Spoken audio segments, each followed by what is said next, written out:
एक जगह राम कथा चल रही थी। पवन पुत्र हनुमान संयोग से वहीं से गुजर रहे थे। उनका मन हुआ कथा सुनने का, तो वो भेष बदलकर गांव वालों के साथ बैठ के राम कथा सुनने लगे। कथावाचक ने कहा, जब हनुमान जी अशोक वाटिका पहुंचे तो वहां हर तरफ पेड़ लगे थे और पेड़ों पर सफेद फूल खिले हुए थे। मां सीता एक पेड़ के नीचे बैठी सिसक रही थी। इतना सुनते ही हनुमान जी, जो गांव वालों के भेष में थे, वो उठ खड़े हुए और बोले, कथावाचक जी, प्रसंग तो आप सही सुना रहे हैं, लेकिन वहां पर फूल सफेद नहीं लाल रंग के थे। यह सुनकर कथावाचक ने कहा, नहीं, फूल सफेद रंग के ही थे, बैठ जाओ।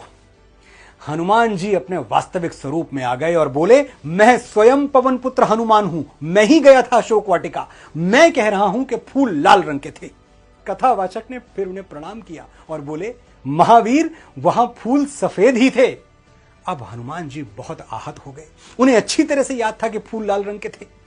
हनुमान जी तुरंत भगवान श्री राम के पास पहुंचे, उनसे कहा, प्रभु, वो कथावाचक बता रहा है कि अशोक वाटिका में फूल सफेद रंग के थे, जबकि फूल तो लाल रंग के थे, मैंने देखा था, मैं वहां था। श्री राम मुस्कुराए और बोले, हनुमान, फूल सफेद रंग के ही थे।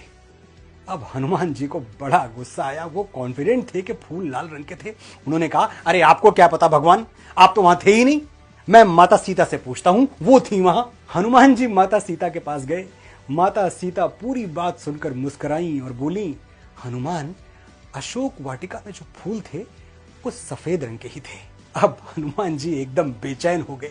उन्हें अच्छी तरह याद था कि फूल लाल रंग के थे, तो ऐसा कैसे हो सकता है कि कथावाचक स्वयं श्री राम और माता सीता सब लोग गलत बोले। अंततः वो वापस कथावाचक के पास गए और उनसे कहा, आप ही शंका का समाधान करें।